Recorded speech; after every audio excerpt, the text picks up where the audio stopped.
This time, we're taking a minute to break down what's happening with Ezra Miller. And along the way, we ask, what's going to happen to the Flash?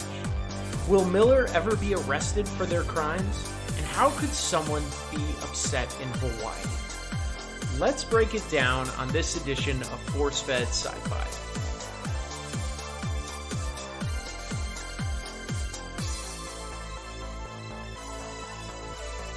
All right, folks, welcome back to another, I guess, this will be almost a bite-sized episode of Force-Fed Sci-Fi. My name is Sean Michael Culp, and along with me is my friend and co-host. I am Chris Rupp. Hey, Chris. So, I love that we're doing this episode, even though, you just threw it out during our Kenobi review. You're like, the breakdown of Ezra Miller could be its own podcast episode. And I was like, let's do one. Yeah, we were messing around on that episode. We even said, there's some new allegation or some new thing that seems to be coming out every week against this person. And it has just been a long, slow decline into what's kind of started as innocuous stuff at the beginning of 2022 and now has really kind of devolved into some disturbing behavior. Yeah, it's so disturbing. I can't believe it. I remember when this nonsense started happening when they were in Hawaii in March, and I texted you and was like, oh no. We're gonna lose the Flash movie. Yeah, we'll certainly get to that incident. There's been a lot of documentation, and this is somebody who, is a celebrity, is basically is a millennial, has grown up with using social media and is very, prominent on that, knows how to use it, and also doesn't know how to quite stay out of the spotlight. So we're gonna get into some of the behavior that Ezra Miller has gotten up to in the past year, as well as kind of talk about some earlier arrests that they were a part of. This is a bit of a departure from our normal episode, but I think that since this person and their hijinks has so many implications beyond just their immediate, sphere of influence. So, a synopsis of Ezra Miller's life. So, born Ezra Matthew Miller on September 30th, 1992, was born to wealthy parents and attended private schools in New Jersey, but actually dropped out of school at 16 to pursue a film career and was actually pretty successful almost right out of the gate. He had some well-received roles in a film called After School, as well as a role in a film called City Island. I haven't seen these earlier films, but he was getting his start. He was recognizable. They've got a nice face to them, a bankable actor face, I guess, as Hollywood would call them, and it kept going from there. You went on to have starring roles in We Need to Talk About Kevin, The Perks of Being a Wallflower, indie darling movies, but his performances were noticed in those. Yeah, I remember, especially Perks of Being a Wallflower. I was pretty shook by Ezra Miller's performance. I know they were in, and the reason why we're using the pronouns they, them is that's what Ezra Miller classifies as. So just for the listeners, if you're confused as to why we're calling this person they, them, that's why. But do try to understand. They were also in Fantastic Beasts, that series. And so that's kind of when I started thinking about Ezra Miller. I was like, oh, okay, this person's pretty good. They got some good acting chops. And then once The Flash, Batman vs. Superman and Suicide Squad and Justice League came out, that's kind of when I was like, all right, I think this person, they got what it takes. I think they can be pretty diverse with their roles. Ezra Miller has a range, I would say, at least for emotionality. They were definitely on the way to superstardom, and any big time actor you look back as to when they blew up and became world renowned, it wasn't just one blockbuster. It was a string of blockbusters in a row. Granted, we've talked ad nauseum about the problems of Batman v Superman and Justice League. But the fact of the matter is, those movies still made a lot of money. Ezra Miller appeared in them, and then also appeared, like you were saying, in the Fantastic Beasts series. Granted, that series has kind of taken a bit of a downturn, especially with the most recent release, but those films still made a lot of money and was becoming a bankable star. And his character thankfully got a bit of a redemption arc thanks to the re-editing in Zack Snyder's Justice League, and where a movie based around his character is set to come out within this same continued universe. Yeah, and that's kind of the big question about Ezra Miller is like, will they survive all these allegations, or like, are they going to reshoot The Flash? Like, I hope. I don't know. That's such a, because The Flash has been pushed back how many times now? I mean, I think at one point it was supposed to come out in like 2020 or 2021, and now it's all the way pushed back to June 2023. And I remember that was huge because Michael Keaton's supposed to be coming back, and everyone was freaking out.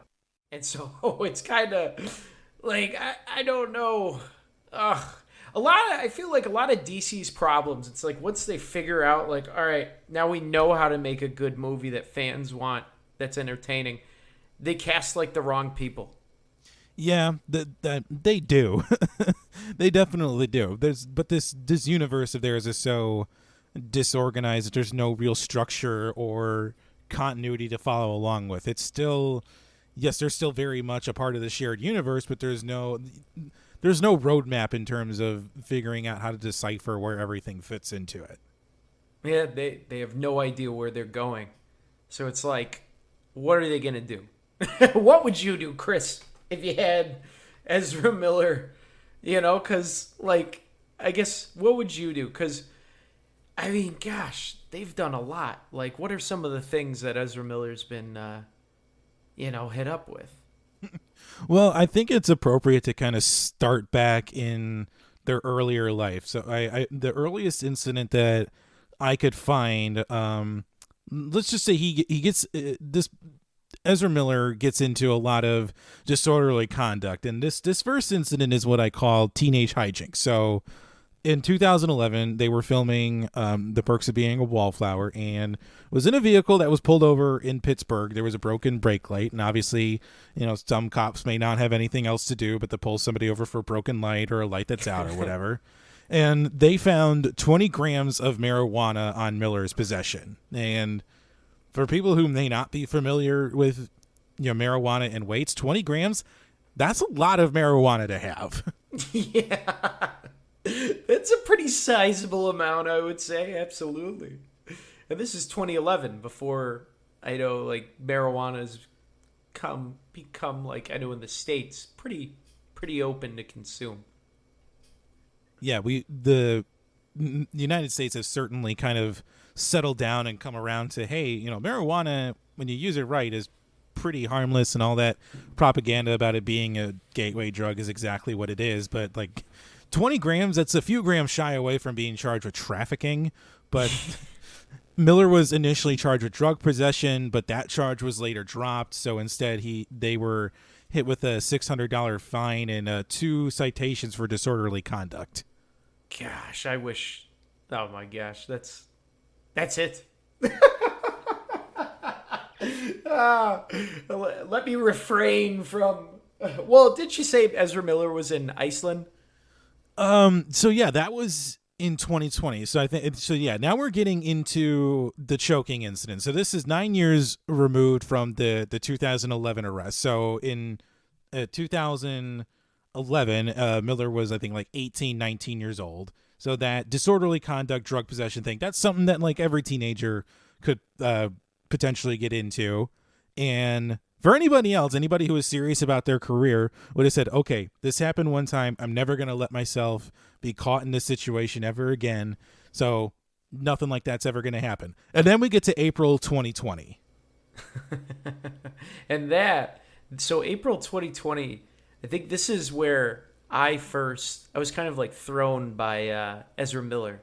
Because I remember, like, they had a video posted online and no one could figure it out at first. It was like Ezra Miller choking a fan and, like, yelling at a fan. Like, it was a pretty big deal. And so I know I was confused. Like, is this person, is Ezra Miller just like goofing off? But apparently, no, it's like legit. Ezra Miller, like, this fan was like going out for a smoke, and they were like, "Oh, I could kick your butt." Ezra Miller was like, "Bet." So then they like choked this woman and like started yelling at her, and it was like, and tossed her to the ground too. And that was not a joke. That was legit.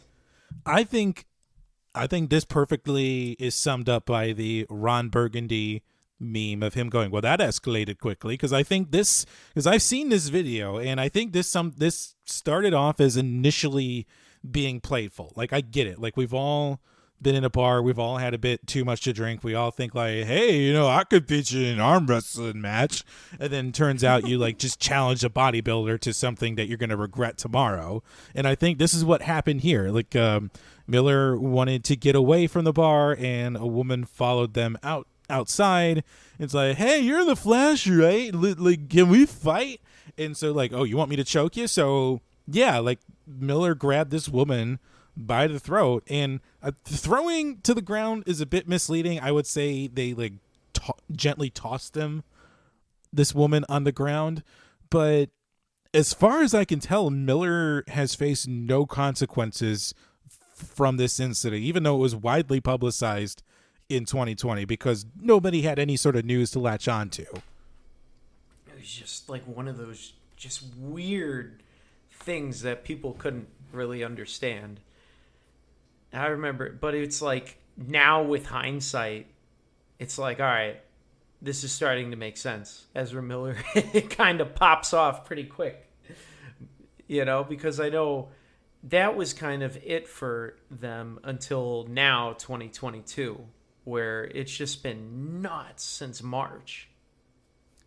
I would say it's been nuts since even January, because the first, at least, documented incident or controversy that I can find, or I mean, controversy may be a bit of an overstatement, but Miller went on Instagram to rant against what they called the Bellevue chapter of the Ku Klux Klan in North Carolina, basically telling them to kill themselves. And like, it didn't make any sense at the time. Like, it was so bonkers that the Southern Poverty Law Center, it's a non-for-profit organization that tracks hate groups and hate crimes in the United States, actually went on record and said it wasn't aware of any KKK activity in that area. Yeah. So, like, what are they talking about? That's like me going to, like, Alaska and be like, "Curse you for shooting elephants. I hate you all." It's like, wait, what? There's no elephants in Alaska. No, nothing's going on here, man. I mean, I'm not endorsing the KKK at all. I loathe that group, but I'm not gonna like randomly just give a shout out to death to all KKK members. Right, and also too, you're gonna call out the non-existent KKK in a area of North Carolina that doesn't have any KKK. Like,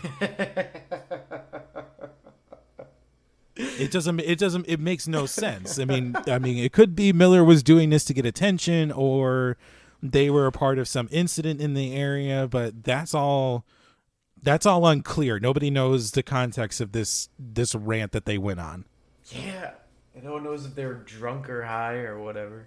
So it's like, ugh. Because I know, like, later, I guess the incident this year that struck me was like the fight at the karaoke bar in Hawaii, which is confusing because, like, why would you be mad in Hawaii? It's like a paradise. Well, I guess a paradise for white people, but not the islanders there. But they're mad at us. But I remember Ezra Miller, like, there was big news in March about them, like, getting into a fight, disorderly conduct, and, like, harassing some couple. And it was just, like, weird. And I remember texting you around this time being like, oh, no, here goes the Flash. Yeah, and I feel like we should clarify which incident in Hawaii we're talking about, because there are two that are separated by 3 weeks. Which is nuts. How can you be that crazy in Hawaii? Right. I can never imagine being that upset in Hawaii. I'm going to be too concerned with, oh my God, the weather's great, I can go out and have fresh pineapple or pineapple cocktails and, and eat some of the freshest seafood I've ever had in my life. I could never envision a scenario where somebody is that pissed off in Hawaii. Going to a karaoke bar and hearing someone sing Call Me Maybe and being like, that's it! My vacation is ruined! Well, and Miller is a public figure. Yes, they went on vacation to Hawaii, but at the same time, they need to recognize that they're a public figure, and they don't own public spaces. If you walked into a karaoke bar, yes, you're at the mercy of whatever crappy song some other karaoke singer decided to play at that time. You don't get to be mad about that. I agree. I totally agree. And I am one who does not enjoy karaoke. You can always leave. That is something that I've learned in life. You can always leave, folks. Don't stick around. Yeah, you don't have to start yelling obscenities at karaoke patrons. You can like you said, you can just go. Absolutely. Because I know later, didn't he, in April, he assaulted a woman, throwing a chair at her? Not only did they throw a chair at a woman, the impact of the chair left a half-inch cut on the woman's forehead. What the heck? Oh, and you have medical experience. Cuts on your head, they're very tough to close up and they bleed a lot. Yes, they do. And it's especially a chair too. I'd be curious to see if this person caused that woman a concussion. Because that's just... But at least they got arrested, right? Yeah, they were arrested 20 minutes after the attack during a traffic stop. And they were charged with second-degree assault for this incident. And this reportedly stemmed from... So this incident in April... Miller crashed a private event at looks like they were at a bar, and Miller was told to leave because this was a private get-together. I get it, they're a celebrity, but it also doesn't give you the right to crash a private party. It could have been a family gathering or, going away party or something, but this is not the occasion for somebody to just come in and crash. Well, I would also say, and I don't know if Ezra Miller has the ego or not, but there's a difference between Ezra Miller crashing a party and Bill Murray, right? Because there's that great documentary with Bill Murray just appearing in random situations. And I mean, it's Bill Murray. So maybe Bill Murray has more of the pizzazz behind him to, show up at someone's wedding and people being like, oh, no way. Oh, sure. But Ezra Miller would be like, wait, what? Didn't you just angrily yell at people for doing karaoke? I'd be like, no, I'm good. Well, and again, this is 3 weeks after that earlier incident at the karaoke bar. So this is still fresh in people's minds in Hawaii. So yeah, they're going to see Ezra Miller, remember that they caused a ruckus 3 weeks ago, and probably tell them hey, this is a private party. It's really nice of you to want to come by, but we're good. This is our deal. You have to go.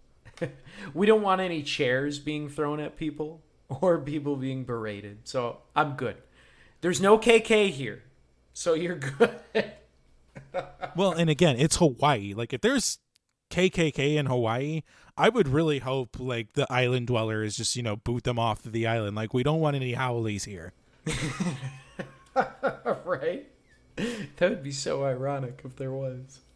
So what else? Because I must have missed a lot of stuff too that's come out. Because the last time I heard was that one. But so recently, there's been more stuff, Order of Protection. Oh, right. Wasn't there a 18-year-old or something? Yeah. Now we're going to talk about into what I call what I would consider the truly disturbing behavior. So in early June of just this year, 2022, the Standing Rock Sioux Tribal Court issued a temporary order of protection against Miller on behalf of a young activist by the name of Dakota Iron Eyes. And according to Iron Eyes' parents, Miller used, quote, violence, intimidation, threat of violence, fear, paranoia, delusions, and drugs to basically manipulate and hold sway over their child. Oh my gosh. That is so messed up. It's a child. It's messed up. At the same, they're allegations. I mean, but Yeah. yes, like if these allegations are true, it is very disturbing. Oh, yeah. Especially because Iron Eyes is a kid, or was, when they met when she was 12. So that's like, I don't know, man. That's messed up. Oh. Yeah, Miller was 23. She was 12. Like, the parents should have just shut that down and said, no, you are 11 years older than she is. You are not spending time with her. You're not their friend. Like, you go away. You do whatever Hollywood things you do and just leave her alone. Have we not learned from Michael Jackson? No, like, this story, like, even gets weirder. So the tribal court issued that temporary order of protection.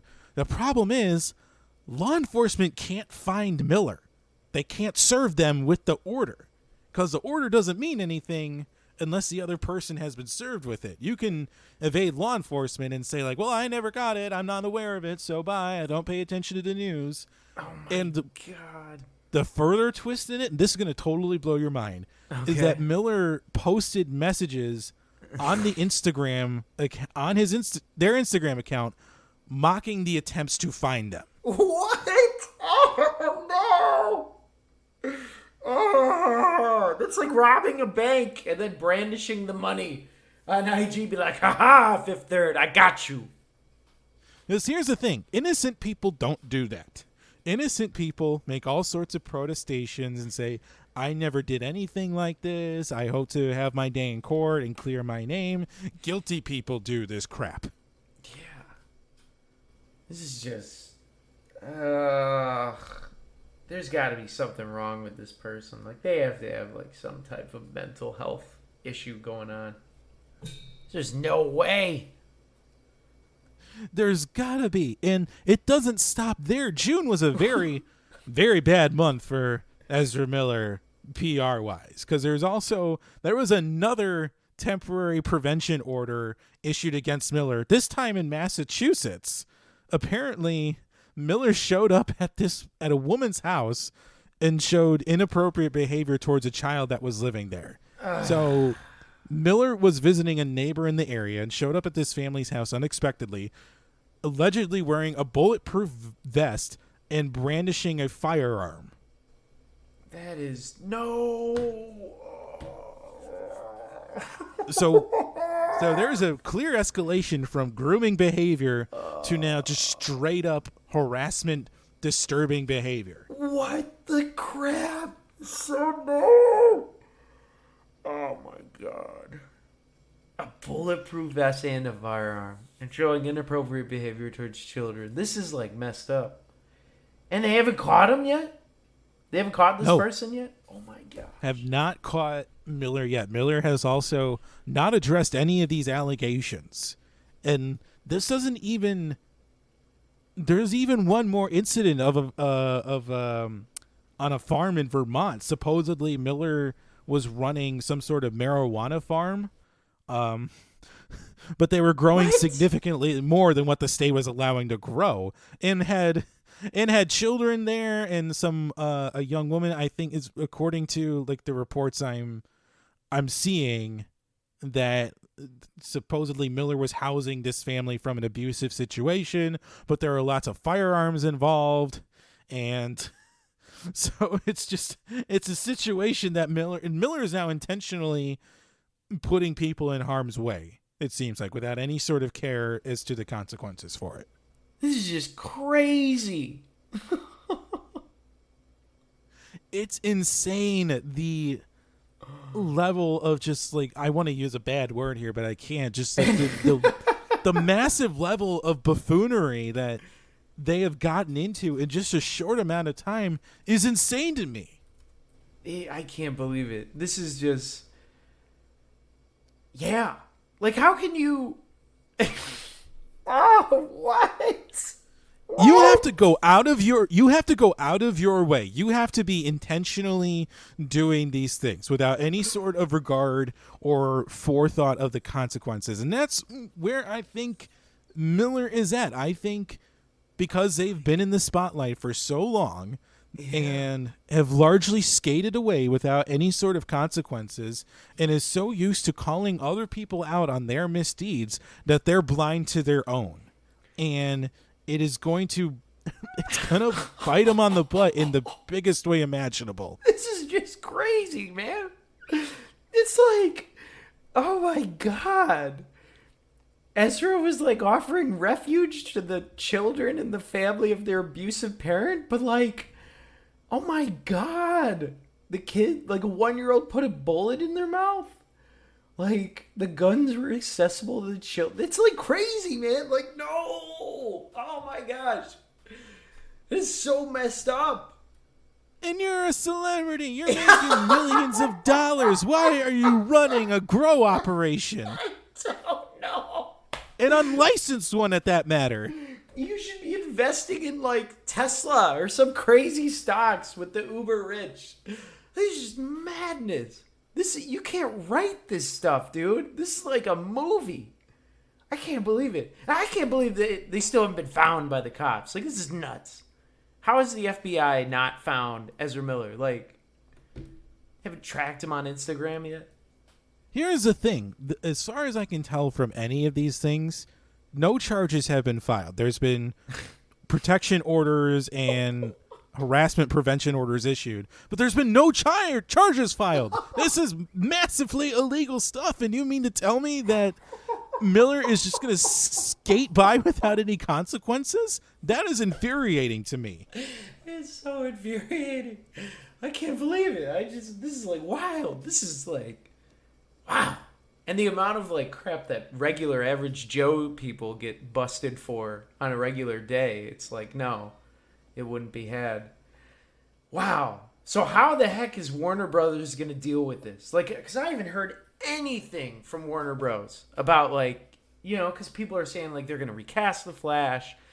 I actually saw a couple days ago Elliot Page. Like, fans want Elliot Page to be the new Flash, you know.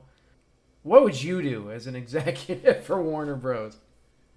I mean, here's my 2 cents. They're not going to recast The Flash. They're not going to do it. Like you were saying, they've moved the release date for this film so many times, it's not even funny. There was a first release date in 2018, then it was moved to 2022, and then further in 2022 in November, and now it's been pushed to June 2023 because there's been so many visual effects to it, and that they have to give them more time to do it. But if you were to recast the role, you'd have to reshoot all of those scenes. It would add more money to the budget because you'd have to delay the release potentially for another year. It's more work for your visual effects vendors, and and it would become unlikely that the movie would ever get released. They would just say like, well, screw it, we're done. Ezra Miller would probably never get hired again anywhere. Their career is likely to be over. And I think we should also, not gloss over the fact that Warner Brothers is facing an absolute PR nightmare, because while all this has been going on with Ezra Miller, let's not forget the outcome of the Amber Heard Johnny Depp trial. Yeah. And so now it's like fans are freaking out about Amber Heard, and they want her like taken out of Aquaman 2, and just all this craziness. Yeah. Well, actually, I kind of support recasting Amber Heard for Aquaman 2 because I really want a Emilia Clarke, Jason Momoa reunion in a Superman in a superhero movie. Gotcha. So you're team Heard replacement. No. Yes, I'm team Heard replacement. I think the whole world owes an apology to Johnny Depp for how we quickly threw him under the bus after Amber Heard said like, oh yeah, he did some horrible things. Like, you took a dump in the marital bed. Like, you settle down. You're both guilty of terrible things. You just did way more guilty stuff than he did. Right. That's funny. Yeah. It's so they're just like, yeah, I'm telling you, it just sucks for Warner Brothers. They keep trying to like make these DC films, and if it's not a horrible film that they release that with studio meddling, it's just like there's issues with actors and just, oh man, you just can't catch a break. No, and it's just, I really don't know like what is going to happen with the DC extended universe. There's a lot of upcoming films they've got. They've had Black Adam and Shazam: Fury of the Gods and Batgirl, like you mentioned, are all set to come out this year. Mm-hmm. So, I mean, as far as I can tell, the release date for those movies is not affected at all. We're still going to get those movies. Hopefully, there's a bit more of a return to continuity and actually making sense of what the hell is going on in this film universe, because it's exhausting to try and be a fan of the DC universe because you don't know what's going on half the time. No, there's really no plan. I agree with you. It's just so utterly confusing because they're doing like one-offs, and then especially now, like with Zack Snyder's cut released of the Justice League, now that's done. So then it's like, what is the Flash going to do? Especially now with Ezra Miller most likely going to be recast after the Flash is released. I think it's a nightmare. It's really a nightmare. And the thing is, this didn't have to happen this way. No. Like Miller could have gotten a talking to by Warner Brothers after the Iceland incident. If I were studio executives, I would have saddled them with some kind of handler or bodyguards just to keep them out of trouble. It's like, no, you're not going anywhere. You're not getting involved in anything. You're going to stay on the straight and narrow. You are not going to derail this movie because all our hopes and dreams of saving the DC universe are tied into your movie. So you better knock this crap off. Oh my God, yeah. Well, that's just it. Because, like, this movie had such huge hype once Michael Keaton was announced as returning. And, I mean, it was just dollar signs. Like, it was going to, like, anyone that saw Keaton as Batman, I'm sure would have just gone to see him again in this. And so now with all these allegations, it's just literally like, what did they do? If you reshoot, it's going to be super expensive. This film's budget is already probably over $300 million easy. So it's like, what, you double it? So how this film has to make over $1 billion plus just to like get back? I mean, I don't know. It's a nightmare. It's all because Ezra Miller just couldn't chill out. Like, I really hope whatever's going on with them, they get the help, man, because yeah, it just sounds there's like something mentally that has to be going on or whatever. Maybe they're not taking their meds, I don't know. But and this is an ongoing thing. For all we know, there's going to be more allegations or charges may be filed for any of these incidents that we've talked about. And there's even possibility of jail time from the Hawaii incidents. I mean, let's not forget that they assaulted a woman and injured this poor woman in a vicious fashion. There's no excuse for what Miller is doing. Let's just be clear about that. Yeah. And if it is a mental health issue, then like you were saying, I hope that they get the help they need. And there needs to be consequences, and there needs to be a comeuppance for the things that Miller is perpetrating, if these allegations are true. Yeah, and I mean, honestly, I don't think it would be a bad move to like just release the film, or, I mean, worst case scenario, they could just put it on HBO Max, and just take the L. Because like I wouldn't mind having Ezra Miller replaced as the Flash. I always thought that it took, honestly, the Zack Snyder's Justice League being released to really have the Flash grow on me a lot and be like, all right, I think this person could do this role. But I mean, now, with all this crap going on, it's just, I don't know, I wouldn't mind having him replaced. I think they're going to still release the movie on its 2023 release schedule, see how it does in theater, and then see about recasting Miller quietly. Yeah. They're not going to make a big deal about it. There will probably be some announcement about them being released from their contract, and then they'll quietly do a search for the next Barry Allen. Yeah. And whomever is picked, hopefully they're not choking people out or having marijuana farms with firearms. Yeah, or grooming 12-year-olds. Yeah, especially that, because that's just messed up. You didn't know that Ezra Miller iceberg was this deep, did you? No, I did not. Like that, I feel so bad for the parents too, because the kid is like 18, so it's like they can do whatever they want, and it's just like, ugh, it's just very frustrating. Very. Yeah, I'm good with them being gone.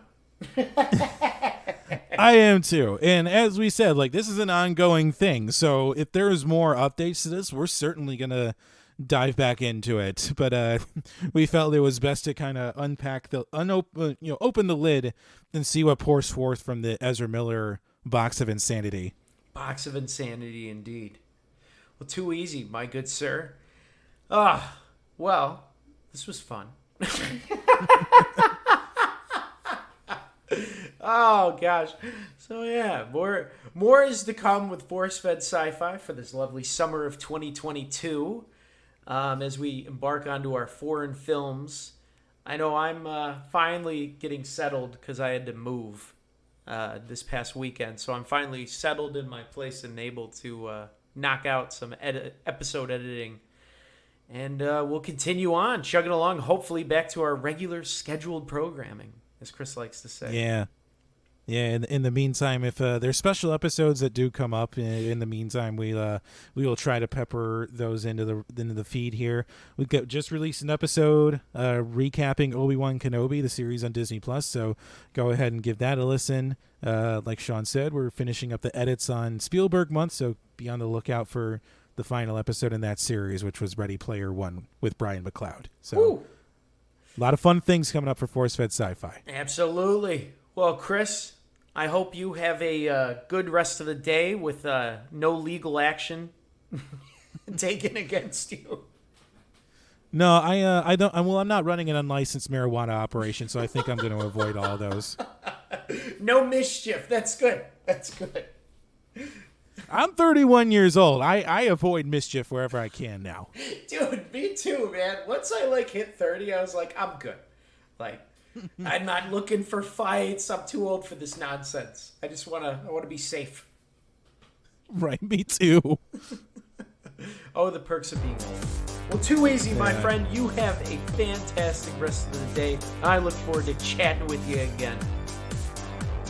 You too, Sean. Take it easy.